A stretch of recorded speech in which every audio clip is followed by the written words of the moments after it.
the ATPU was put up. And if you look at, unfortunately, subsequent attacks such as the Garissa attack in 2015, still some bit of, uncoordination, but eventually the police were able to get the hang of just how to respond to such instances. And then look at the Dusit D2 attack, perhaps that was in 2019, a better response from the police officers. So there were so many lessons learned just from that one attack that happened in 2013 at Westgate Mall that left 67 people dead. So it will be exactly 10 years tomorrow. That will be on September 21st. Now, top of the page as well of the Daily Nation, Azimio split. Karua Kioni front new political outfit called the Kamwende Leadership Forum, and I believed that should have an accent with it, the Kamwende Leadership Forum. So politics, NAK Kenya Party leader Martha Karua and the Jubilee Secretary General yesterday fronted a new political movement, lending some credence to possible differences within the opposition. Now dubbed Kamwene Leadership Forum, the new formation to champion the interests of Mount Kenya region started gaining traction after Azimio failed to name a member from the Mount Kenya region to the National Dialogue Committee. What does that mean? Is there trouble brewing within the opposition, who have struggled for a long time now to still hold that unity that they had, or that stronghold as an opposition party? So it is something that will also be developing, and we'll be looking to see what response we'll have from the Karua faction of NAK Kenya, from the Kioni faction of the Jubilee Party, as well as largely from the Azimio la Umoja One Kenya coalition. Intrigues behind Chiloba suspension as the chief or as the Director General of the Communication Authority. An audit of the CA's mortgage scheme cites the DG for conflict of interest after applying for and approving his own mortgage, as well as both the buyer and seller in a transaction. So intrigues that led to the suspension of Ezra Chiloba as the CEO as the Director General, of the Communications Authority. Now, former staff members found to have been cleared even though they still had outstanding mortgages, and it is alleged that the CA cleared his own mortgage, or requested for his own mortgage and approved his own mortgage. And so the scheme is what has put him in that precarious position. So that is what is happening on the Daily Nation. So let's switch to the Standard and link it to what as well has been put up on the Nation. Why Chiloba was shown the door. That is on the Standard. Why Chiloba was shown the door. Audit blames suspended CA boss for overvaluation of property by 64.47%, resulting in a mortgage of 25 million instead of the approved 16.7 million. Ezra Chiloba is accused of clearing exiting staff without reviewing their mortgages, costing the authority a financial exposure of 28.8 million. 25 million shillings is the amount of loan to Kitale Hilmos Limited, which the CA Board and Audit and Risk Assurance Committee says is solemnly owned by Ezra Chiloba.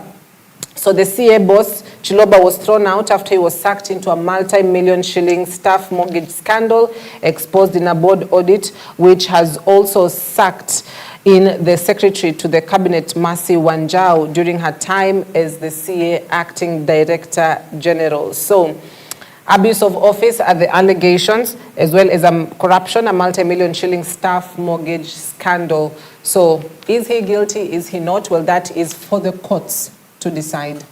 Alarm as July's money supply falls by 419 billion shillings. That is on business. Alarm as July money supply falls by 419 billion shillings.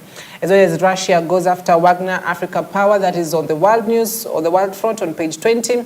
And the Champions League is back. Manchester United are set to clash with Bayern today. Even as we had some matches that were played yesterday night, I'll be giving you the full details of the results just before we close the broadcast. And then the Star, 50 years in jail for gays and lesbians, a bill or the anti-gay bill has proposed. So law criminalizes change of sex or procedures intend to change gender. And the owners of premises where same-sex act happens to pay 2 million shillings fine or face 7 years in jail. Remember, the Supreme Court recently last week ruled that it cannot bar this particular group from freedom of association. They have been entitled that in the Constitution.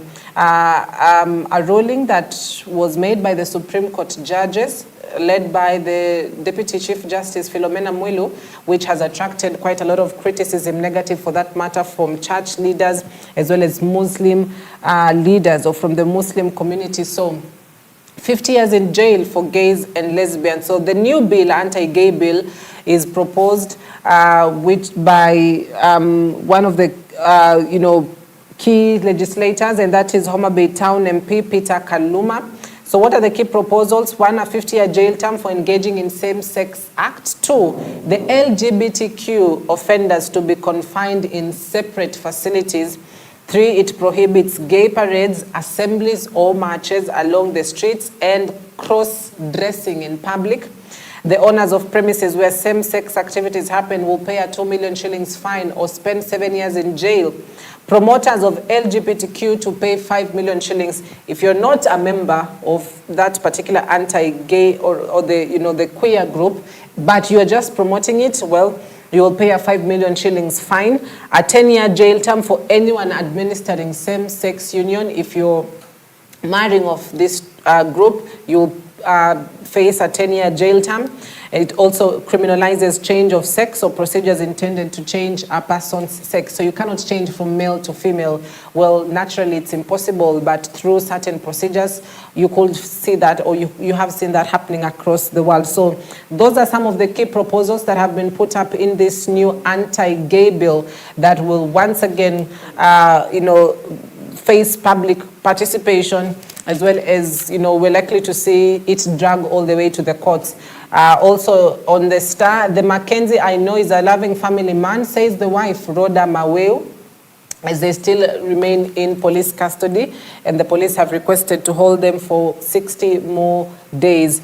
The big divide, Ruto Raila teams clash on key items of bipartisan talks. Treasury borrowed 9.5 billion shillings daily in 3 months in a new report, as well as many areas to receive rain this week. The Meteorological Department has stated, as we prepare for El Nino rains, which are set to begin in October all the way to January 2024.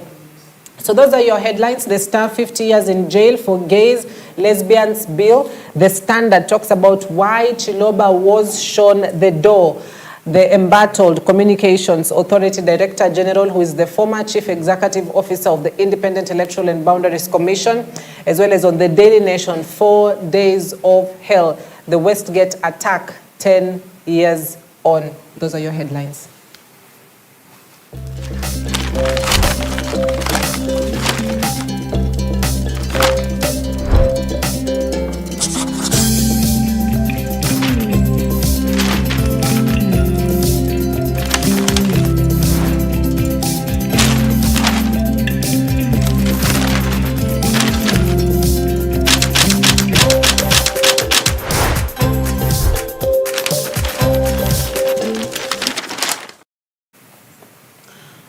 All right, so at that point, allow me to take a quick breather, but when we come back, we'll be getting into the conversation of the day, the role of technology in healthcare. We are looking at a government that is planning on digitizing a number of services, including health. So what does this mean? How key of a technology is it? How safe will the data be as well? Looking at just, also protecting your data from cyber attacks. So that is the conversation that we'll be having in just a few minutes. Do stay with us. Send us your feedback. Our SMS line is 23993. Also watch this bulletin live on Facebook and on YouTube. We'll be back in just a bit. Stay with us.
Hello, praise the Lord. My name is Pastor Joseph Musajawaza of Unfailing Love Ministries. I'm inviting you every Wednesday to join us on our program, Victory Through the Word.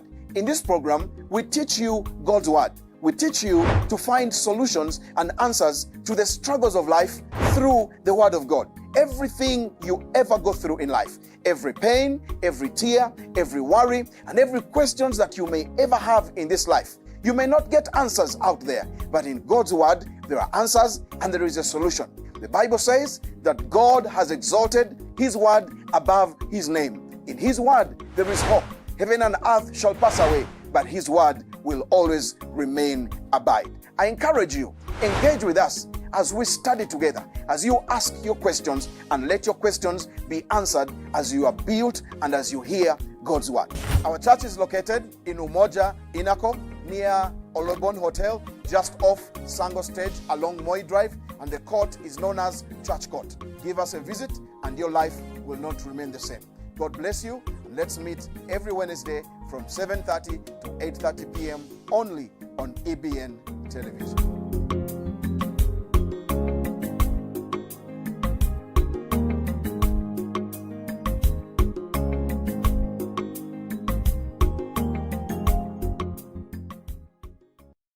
Na kazi ya shetani ni kukupatia vitu ambavyo sio vyake Mwenyezi Mungu. Atakupatia vitu ambazo utalipia. Atakupatia vitu ambazo zitakuingiza katika gharama.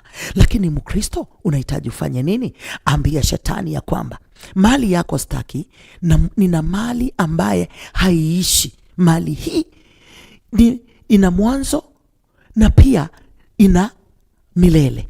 Kwa hivyo umilele wake Mwenyezi Mungu ni nini?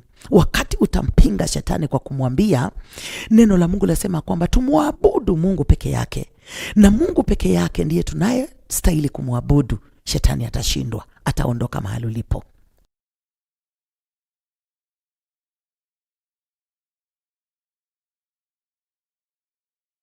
In a fast-paced world filled with distractions, it's easy to lose sight of what truly matters: your relationship with God. Every Tuesday and Thursday, we take you on a transformative journey of building your faith, without which it's impossible to please God. A journey of introspection and discovery of who you are in Christ Jesus. For you to walk with God, you should not crumble when you come under pressure. Kama umeokoka, sema umeokoka, mpaka mbele ya president, mpaka mbele ya chief justice, mpaka mbele ya kila mtu. Hiyo ndio kuokoka ya ukweli. Kuokoka ya ukweli. Enjoy a faith-filled environment of worship and ministry of the Word every Tuesday and Thursdays from 9 a.m. with Reverend Felix Kevoy, exclusively on EBN TV. That is the word of the Lord today.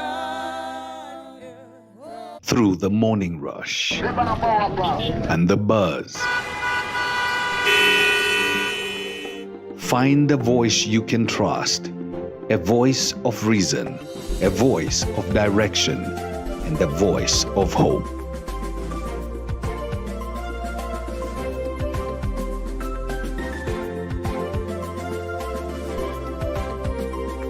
Good morning. Welcome to the Morning Live. I'm Cynthia Nanjala. And I'm Sammy Adika. Rise and shine, folks. We hope you are ready for an energizing start to your day. Absolutely. We are here to bring you the latest headlines and trending news stories from the world of politics, Business and finance, health and lifestyle. agriculture, and sports. So grab your coffee, sit back and get ready for a fantastic morning of engaging discussions and news segments. Join us through our social media handles, #The Morning Live. This is Morning Live, exclusively on EBN TV.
All right, good morning and welcome back. Thank you for staying with us. You're watching Morning Live on this 20th day of September. So we're just about to get into the conversation of the day. And if it's Wednesday, you know we deal with all matters health. So the role of technology in healthcare is quite an intriguing issue, particularly now that we are moving to the digital era, or we are in the digital era. So, and the government is so keen on also digitizing most of its services, or the digitization of most of its services.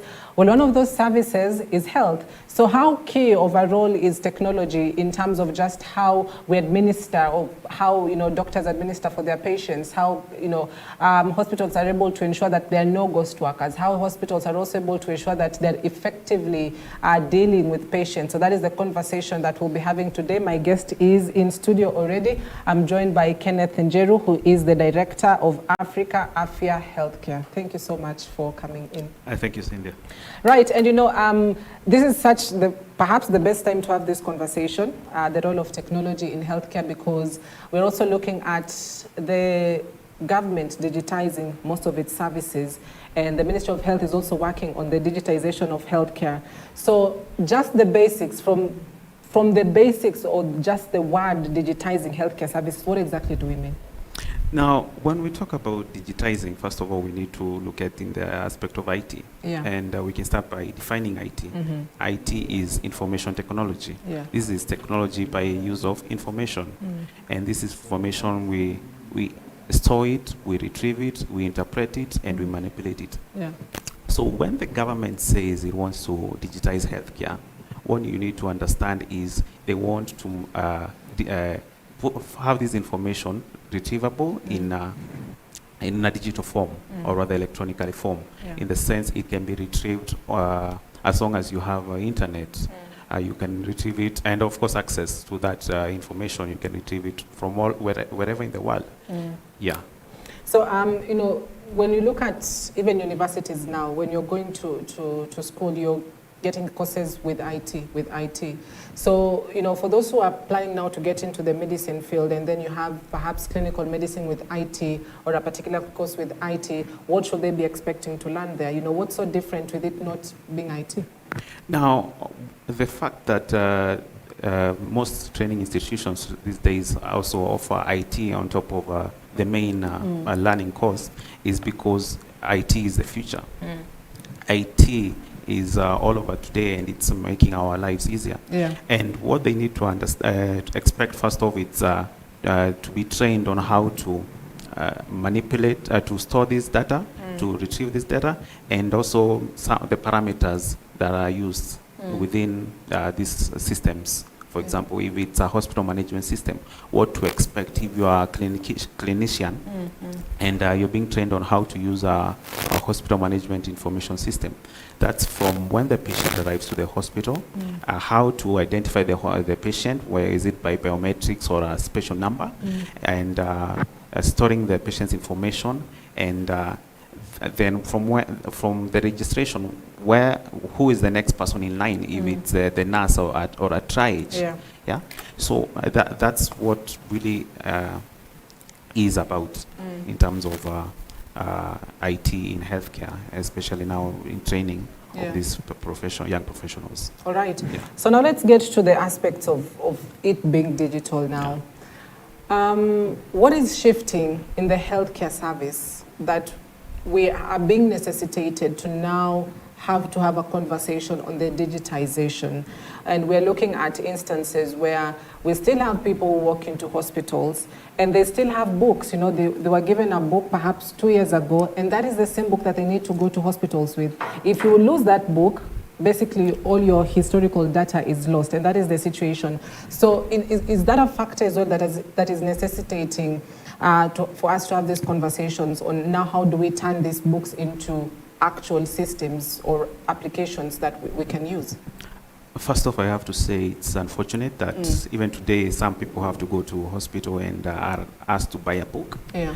I remember last year I was at a hospital in Machakos, and I was ill there. I don't live in Machakos, but I was asked to buy a book, and I was wondering, till this very age, we are doing these archaic systems, And the reason why we need to talk about digitization is because it is fundamental for us as a world as a community for us to advance, to look at technology in every industry.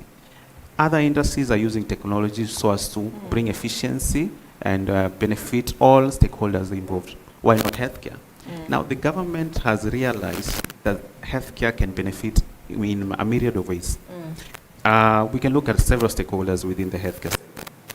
We can look at the patient. For example, the patient, we were talking about data. Now, if I go to a hospital, let's say this one over here, Metropolitan Hospital. Now, if I had a book, and the next time I'm coming, perhaps I lost the book. Now, my medical history is lost. But if they have a system, a digital system, a hospital management system, if the next time that I'm coming, they just identify me and they can see my medical history. The last time I was there, I was ill about, let's say, diarrhea. I was given this medication, and this was the result. And you find this information is quite valuable, not just for the patient, but also for the other stakeholders, like the medical practitioners. Now, for the medical practitioner, they can make informed decisions with this information. Let's say last time you came, and we gave you a medication, and then we realized you have an allergy for this.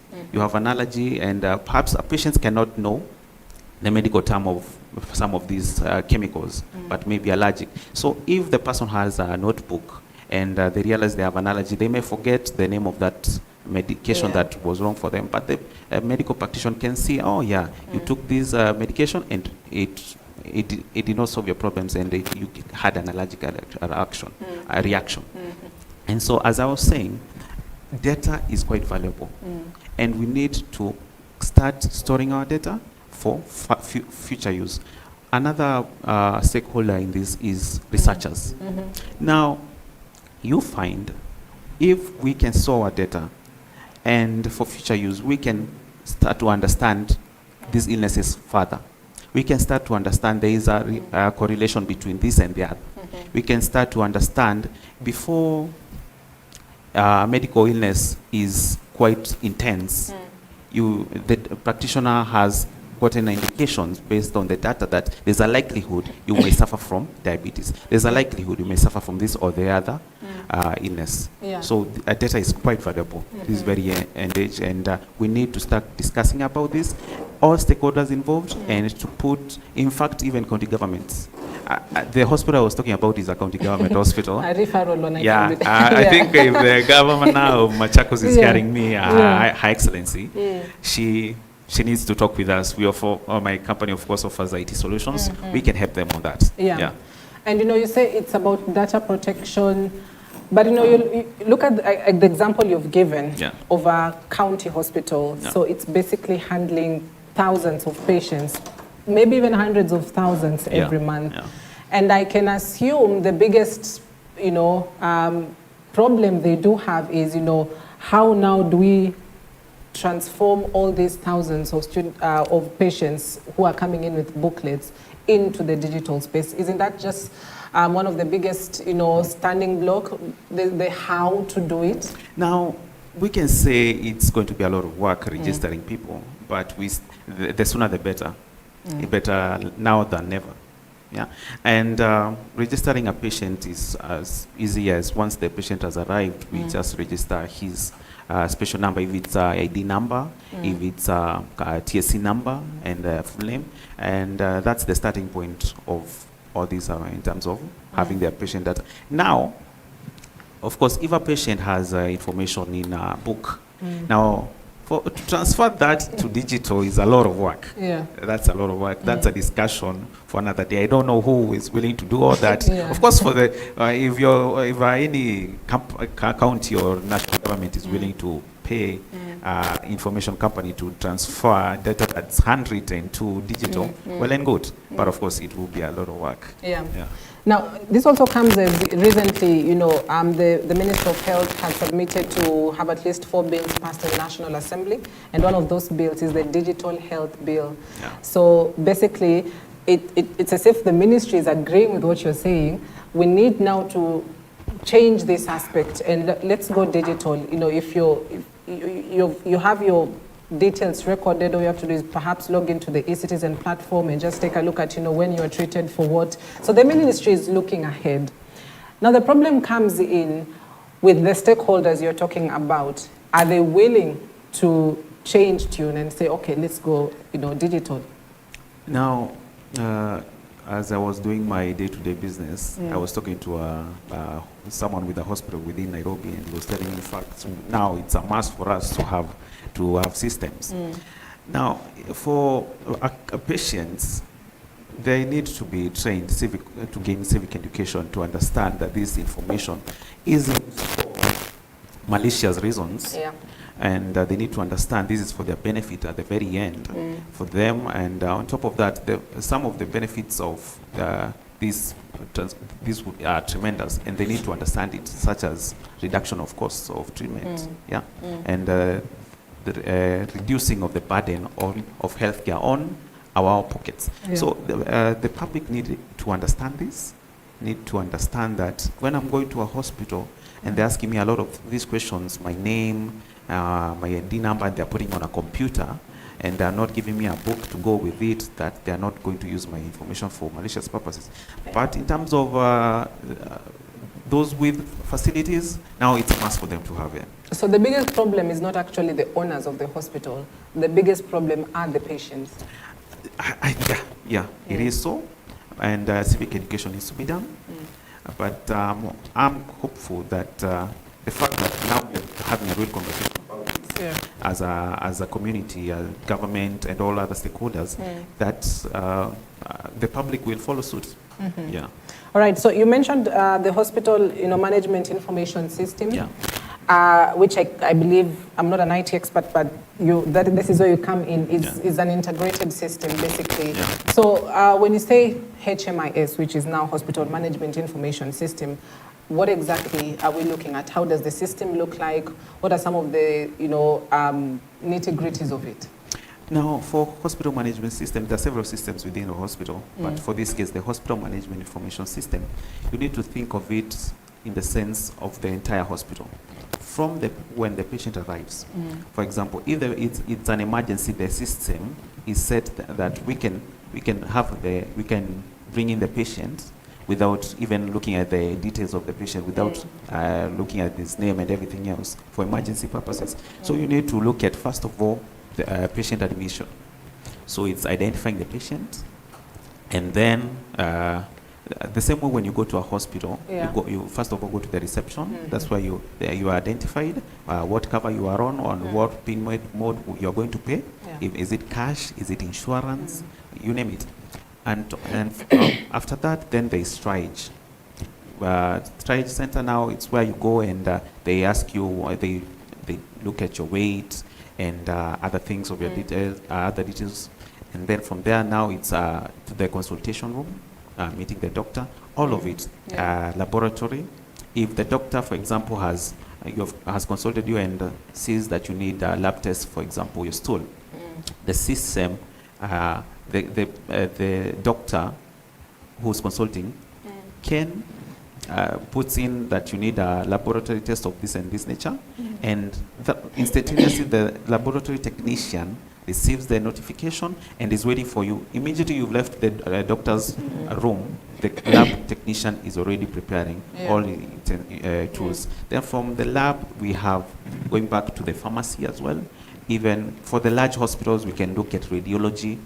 If it's you need a CT scan or an MRI, if it's a theater, if it's ICU, all of it.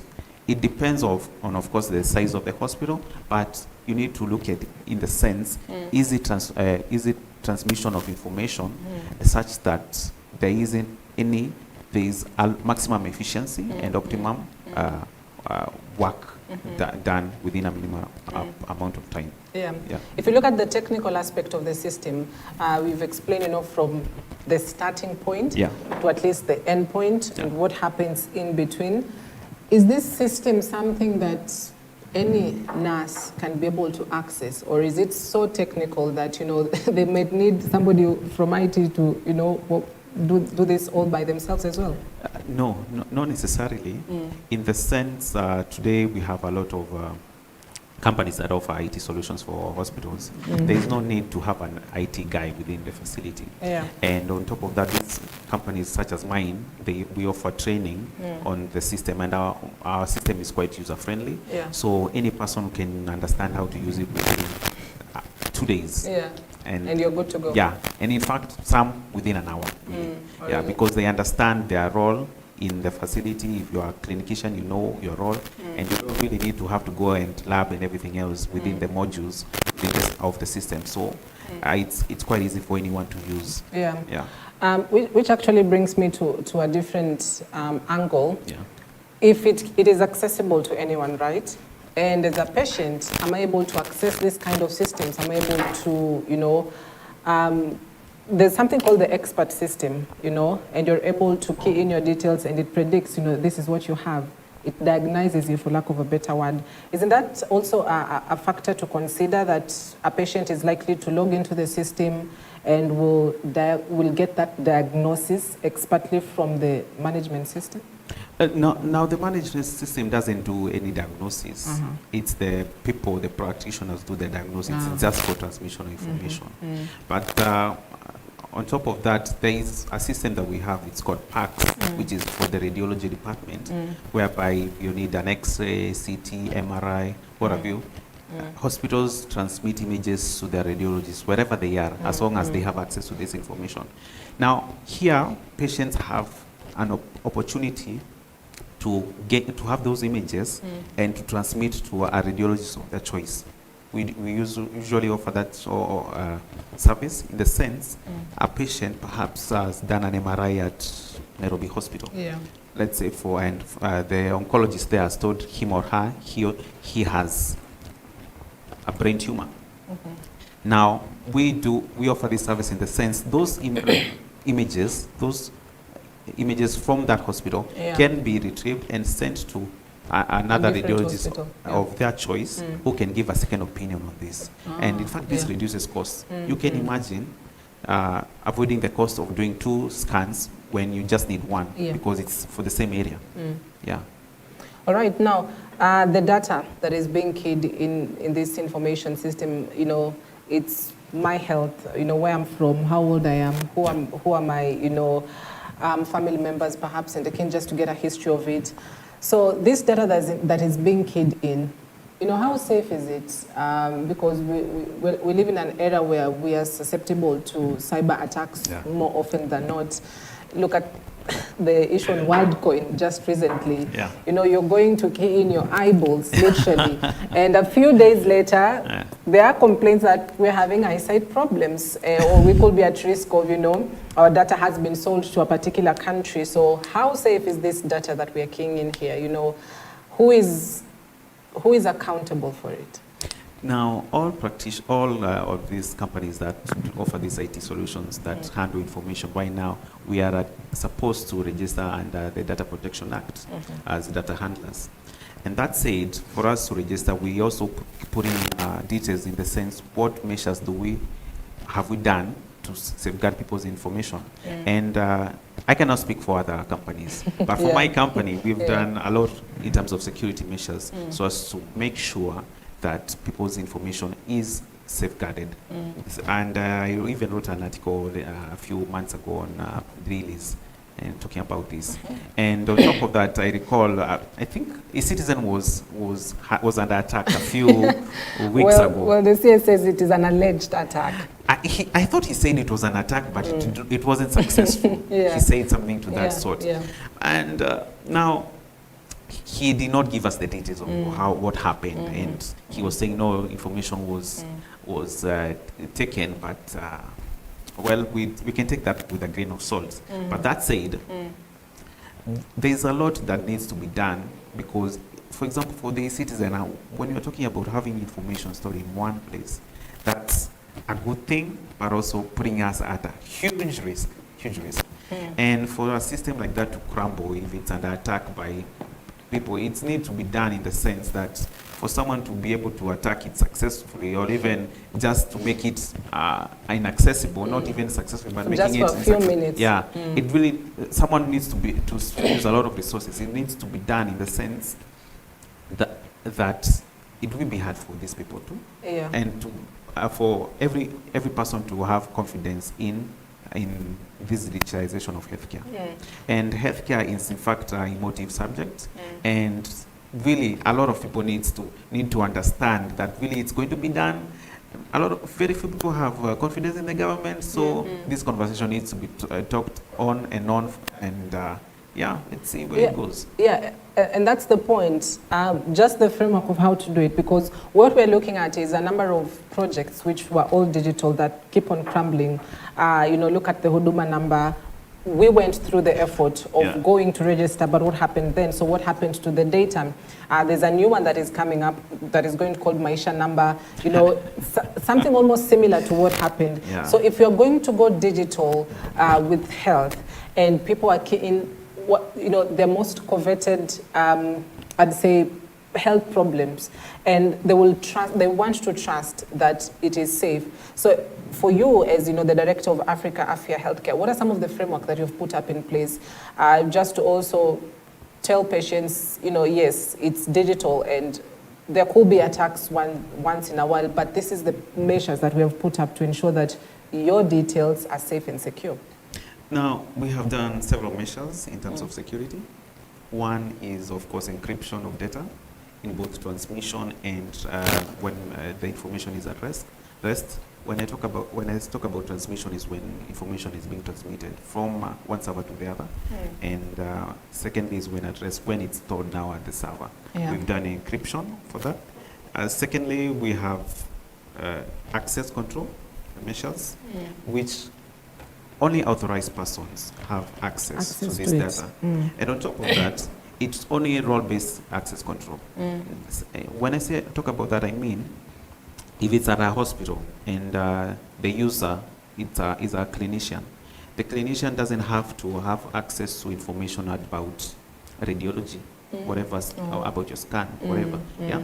So that's what I talk about. They stick to their roles. They don't have access to other information that doesn't involve their role. Exactly. And on top of that, the third one is we've deployed firewalls, which of course monitor and at times block any suspicious activity. Like now, the one that was on the Citizen, proper firewall would have, of course, monitored this suspicious activity and blocked it. And another thing, a very key one, is backing up our data. Backing up our data. This needs to be done, in fact, on a regular basis, because now, yes, we are talking about someone has information in their book and it can be lost. Now, when saying when we are going digital, this information will be lost. But at times, we can lose data because of several reasons. But we should be backing up our data regularly, let's say in every 12 hours or 24 hours, such that if for whatever reason, because several reasons may lead to, of course, losing data, we have data backed up in several servers across the world. Let's say our servers are in Germany, UK, India, and Kenya. And 3 of those servers are attacked, let's say warfare, and the servers are down. How then do we access our data? That's why we even have servers all across. Right, so I'm looking at an article you wrote recently on data protection strategies, fortifying healthcare networks against cyber threats. So this is like a world problem. Cyber threat is a world problem.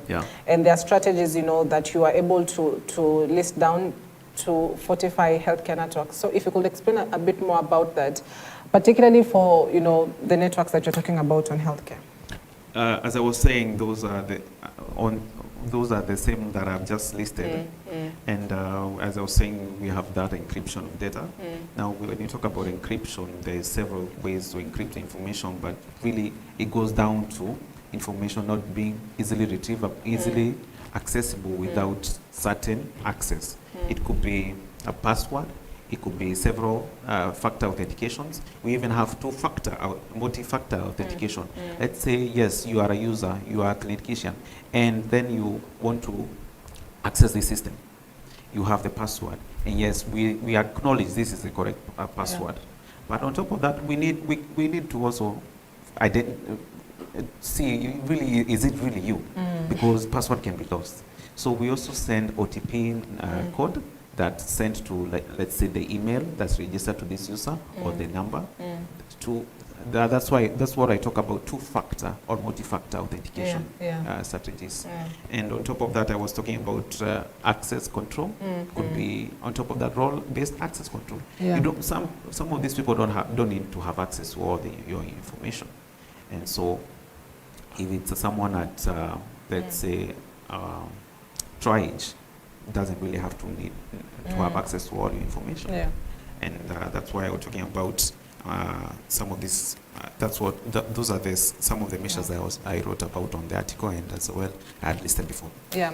So how big of a boost is this digital health bill to companies like yours? Almost speaking the same voice, you know, let's digitize healthcare services. So how big of a boost is this? Because this is an investment, you know, basically that largely hospitals need to procure. And I believe you also mentioned that a lot of private facilities are going that way compared to the public hospitals. So how big of a boost is this to you? Now, it is a boost to us because first off, you find even some hospitals have systems that are faulty, and now they need to have systems that work. And they have put in measures to safeguard people's information. So this bill is a huge boost for some of us who do it the right way in terms of providing these IT solutions the right way.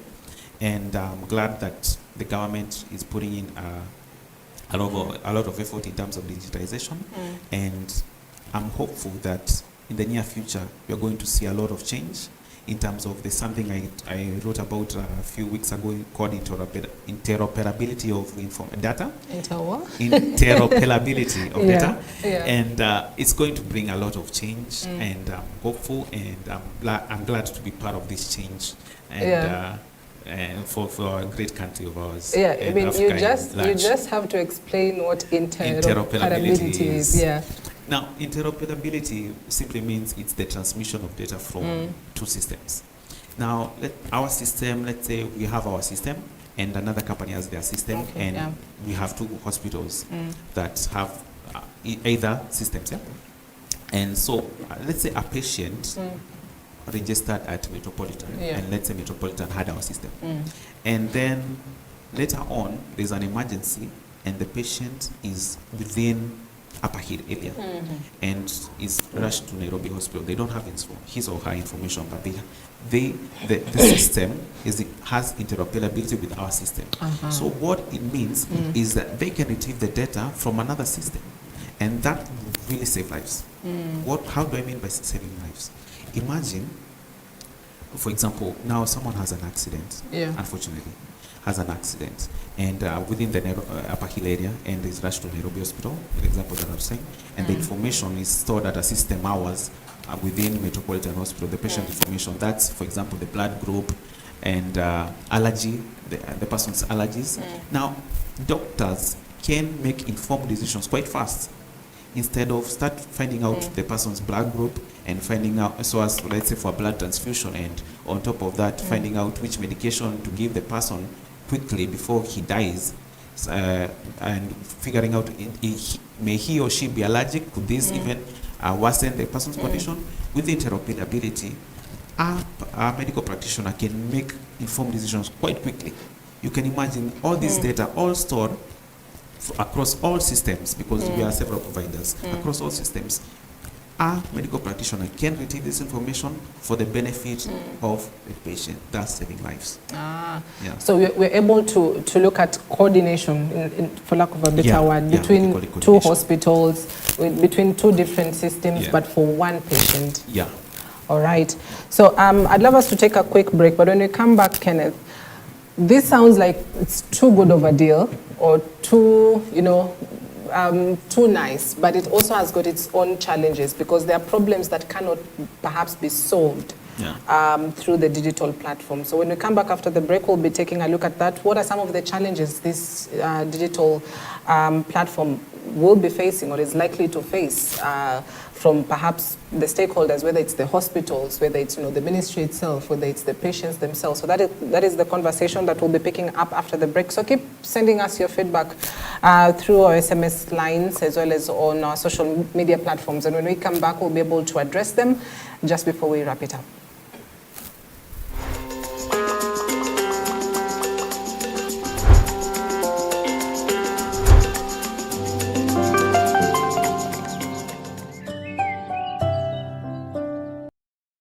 Through the morning rush and the buzz.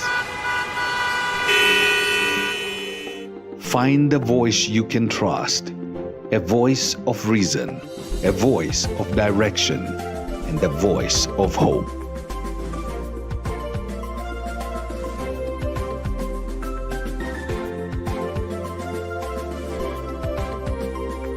Good morning. Welcome to the Morning Live. I'm Cynthia Nanjala. And I'm Samia Dika.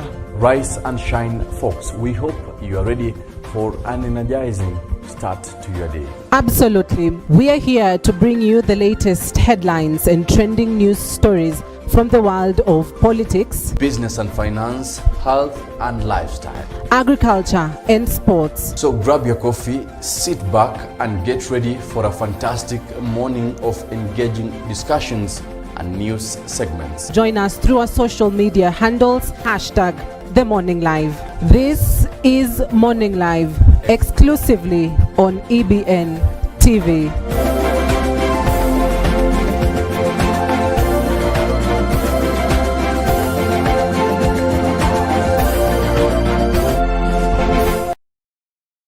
In a fast-paced world filled with distractions, it's easy to lose sight of what truly matters: your relationship with God. Every Tuesday and Thursday, we take you on a transformative journey of building your faith, without which it's impossible to please God. A journey of introspection and discovery of who you are in Christ Jesus. For you to walk with God, you should not crumble when you come under pressure. Kama umeokoka, sema umeokoka mpaka mbele ya president, mpaka mbele ya chief justice, mpaka mbele ya kila mtu. Hiyo ndio kuokoka ya ukweli. Kuokoka ya ukweli. Enjoy a faith-filled environment of worship and ministry of the Word every Tuesday and Thursdays from 9 a.m. with Reverend Felix Kevoy, exclusively on EBN TV. That is the word of the Lord today.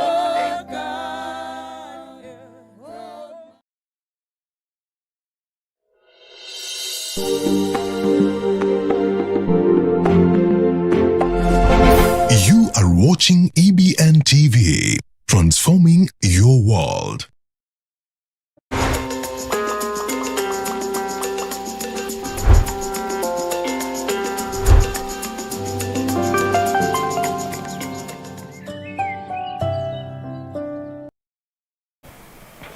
Welcome back. Thank you for staying with us. The conversation continues on the role of technology in healthcare. In studio is Kenneth Njeru, who is the Director of Africa Afia Healthcare, and has just been expounding on just the role of IT in healthcare, what digitization means, some of the systems that have been involved, as well as, you know, the data protection and just how your data will be safe, depending on, you know, who is behind the system itself. So, Kenneth, back to it now.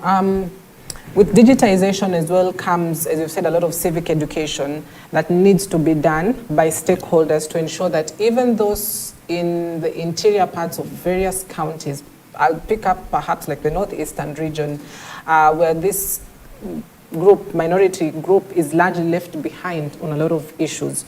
So how also will this come in handy to also get to the people there? Now, in fact, I'm glad you mentioned Northeastern, because one of our systems, the PAC system, that one for radiology, is really benefiting the Northeastern region and on top of that Somalia. Why do I say those two regions? Because the PAC system is for radiology department. If you have an X-ray, you need to be done, an MRI, CT. Some of these facilities have the equipment, but radiologists are hard to come by. And you find that there is need for quick diagnosis of some of these issues. Now, with our system, you find a patient can go to our facility if our facility doesn't have the radiologist on standby. If it's the radiologist isn't on site, you don't need to have to go on a certain day to see the radiologist, for the radiologist to do your scan and make a diagnosis, because most of these machines for doing scans are easy to operate. But now the issue comes in terms of diagnosis. Our radiologist is someone who's done years of training. First of all, has to be a medical doctor. That's 6 years. On top of that, 4 to even more years so as to be a radiologist. So that's why they're hard to come by.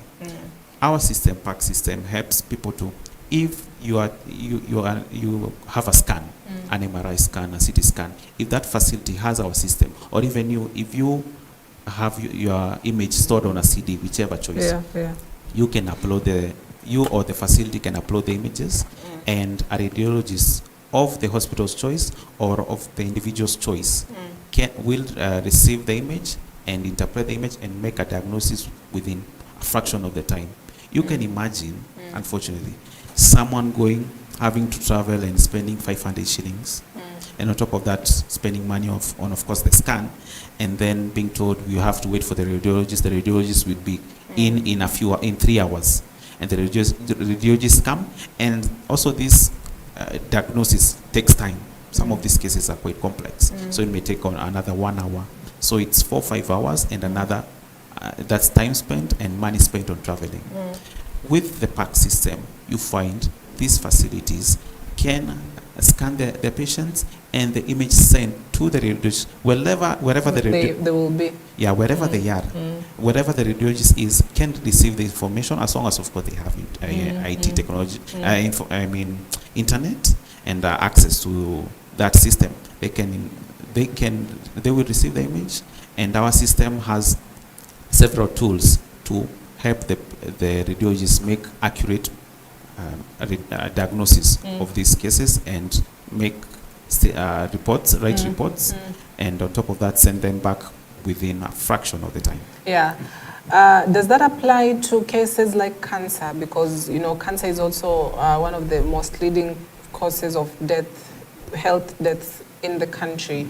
So, does that also play a role also with just how we treat cancer? Yes. Now, for cancer,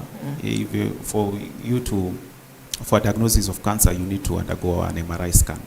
Now, an MRI scan requires, of course, a radiologist to make that diagnosis. And yes, it does. It really helps. Our platform really helps in terms of this. And some of these tumors are millimeters or centimeters in diameter. And our system helps the radiologist to make measurements from several angles, measurements of several areas of the body. We cannot go into the medical aspect because it will become too technical for our viewers. But it really helps in terms of the accuracy of the diagnosis. You can imagine they can draw lines in terms of that are millimeters and see whether it's the right amount, if it's within the brain, whichever organ it is, and to see any abnormality, and then make a diagnosis. Yeah. Now, a different aspect I'd love to bring in, Kenneth, is on the Linda Mama, which is one of the, maternal, health provisions that were put up by the government and has been working very well, the Linda Mama. And the Linda Mama is still also a book that, women go to their hospitals with. And I'll give you an example of one of us who, was using the Linda Mama, but unfortunately the nurse misplaced the book. So what he was forced to do was to pay for a new book, but the history, of course, was lost. Yeah. So for the Linda Mama, should it go digital as well? Yeah, it should go digital. We need to follow our small but very advanced sister country, Rwanda. Rwanda sent out a request for quotation a few months ago. They are digitizing their healthcare system all across, and it's going to be a large project, and we need to learn from them in terms of really digitizing all across especially in the public sector, because a majority of us still prefer public rather than private because, of course, on economic factors. Yeah. So I would say we need to look at that and look at our small sister country. It's a small country, but it's doing a lot. It's doing a lot. It's admirable, I must say. All right, now, with the digitization as well, there are so many, factors that also, play a hand, with challenges apart from just the access to it. Perhaps those who are in the interior most parts are not able or don't even have the knowledge that there is a plan to digitize healthcare services. So what is the other biggest challenge of it from the technical aspect, the biggest challenge of the digitization? Well, in terms of digitization, I would say when we talk about technically, we are quite advanced. We have several people who are advanced in terms of IT expertise. What I would say is will in terms of all stakeholders, and really we cannot really say it's a technical issue. But on top of that, internet access, of course. Some of these facilities lack internet access, and which should not be the case. And let's wait and see. Hopefully the government will put more and more Wi-Fi hotspots. I'm seeing they're putting on towns. I don't know mashinani watafanya.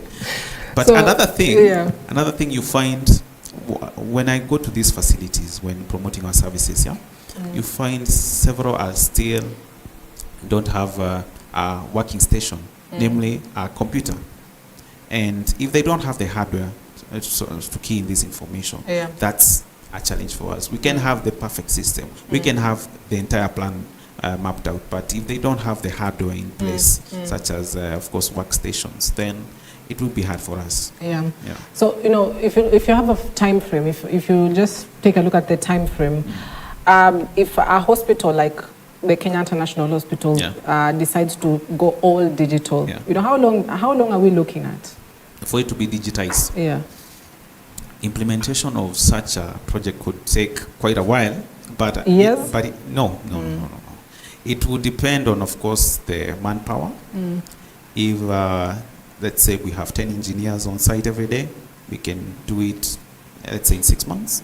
Digitization of everything and transmission of data. If it was stored in another form, we transfer data, and transferring data in fact is the hardest case, because of course there's still data stored within the facility. So that's in fact really all engineers say that's the hardest part in terms of from one system to another. If the system is outdated and everything else, it could be hard to. So the bigger the hospital, the more the job. Because of all the modules involved. Modules, I'm talking about the system. Every module, let's say we have the finance department, we have the clinic department, we have the outpatient department, we have the theater, we have radiology department, we have mortuary department. All of this requires a workstation, several users to be created, and to be transmitting information simultaneously, and even to remove all bugs. And a joke within the IT sector, it's a small error, a dot, a full stop could within coding could make you spend hours or days just looking for that one error. So the bigger the hospital, the more the work. But I know worth it. It's definitely worth it. It's definitely worth it. It's definitely worth the investment. First off, when getting a hospital system, it can be large in terms of the cost, but all along it reduces even the cost on the hospital. Several costs are involved. Let's say if it's the PAC system. When you have a PAC system, the hospital now no longer uses film. The films that you get when umefanywa x-ray, they no longer need to use that. So you find hospitals are in the long run save a lot of money.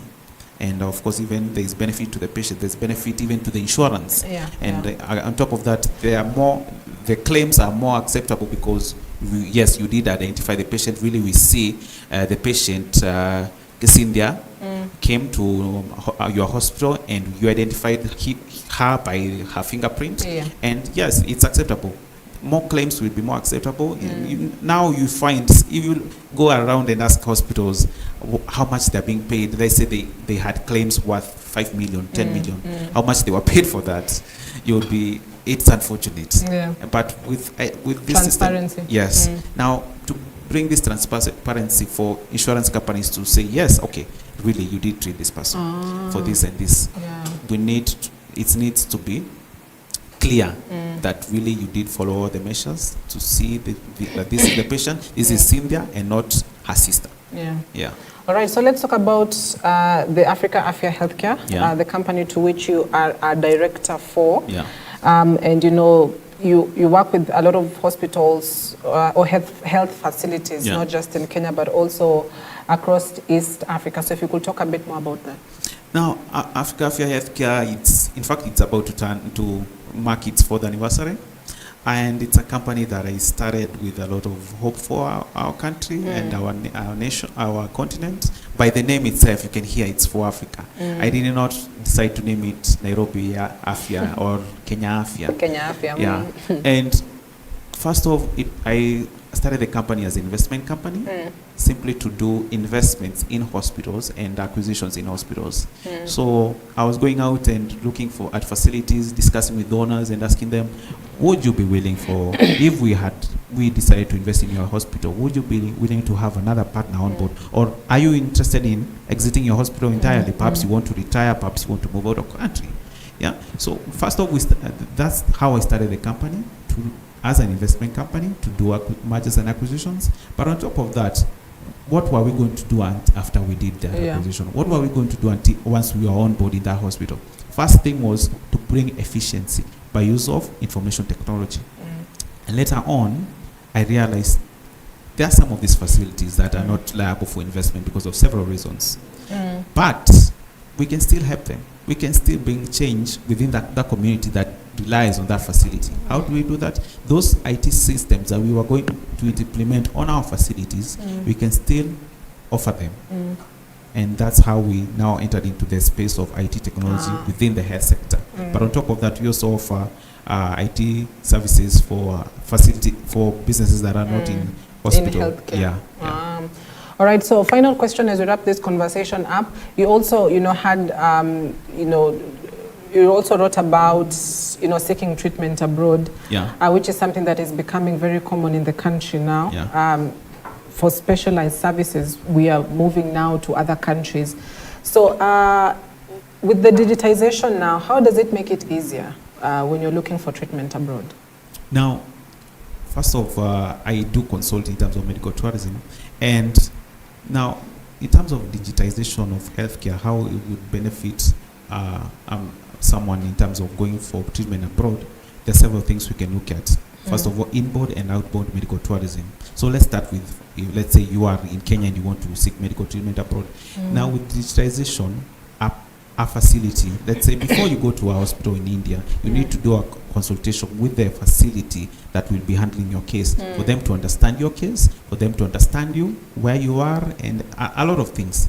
And that's done online. But on top of that, the doctor needs information about you, not just seeing you and talking to you. That's how now the information is transmitted. If you have, the more the history, the better. For him to understand your medical history for the past 5 years is better than just knowing the past 3 months. Yeah.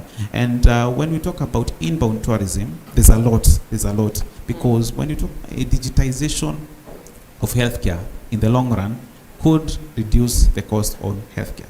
Oh, really? Yeah, because you find with digitization of healthcare, a patient can realize a condition before it becomes severe, and that will reduce the cost of treatment.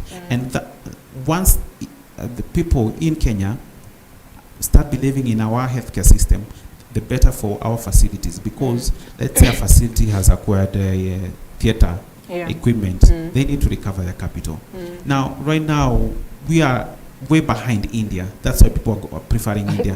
Because of course, here in Kenya we have quality healthcare, but at high costs. If the price goes down, and with of course digitalization and other factors, we could really benefit in terms of our facilities would reduce the cost, and people in Uganda, Tanzania, Rwanda, Somalia would prefer to come to Kenya over India. Right now, you're finding someone would rather spend 100,000 to go to India and 1,000 back, let's say from Tanzania, rather than just taking a bus to Kenya 3,000 and back 3,000. Because when the person does his or her calculations, finds that it would be expensive to.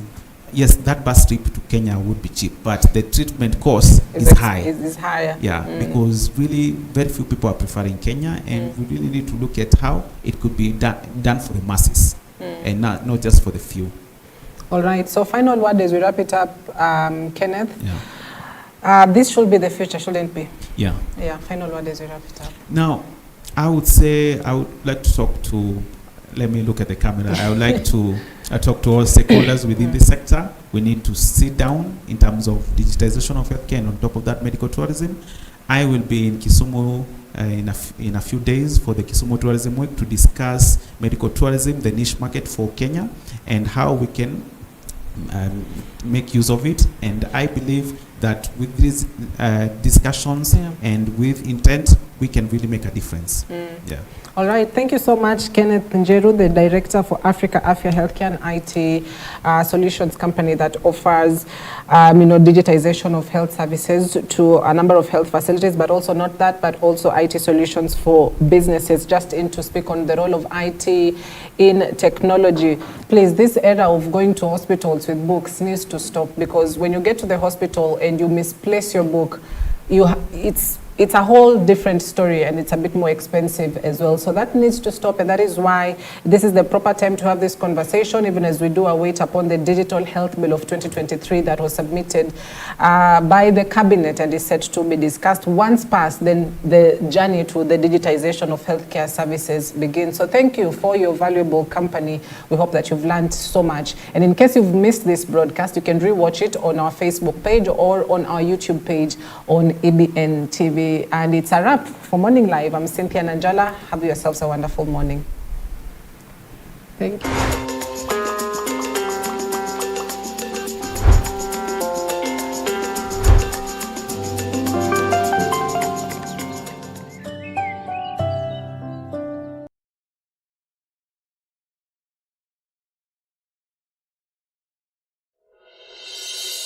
you.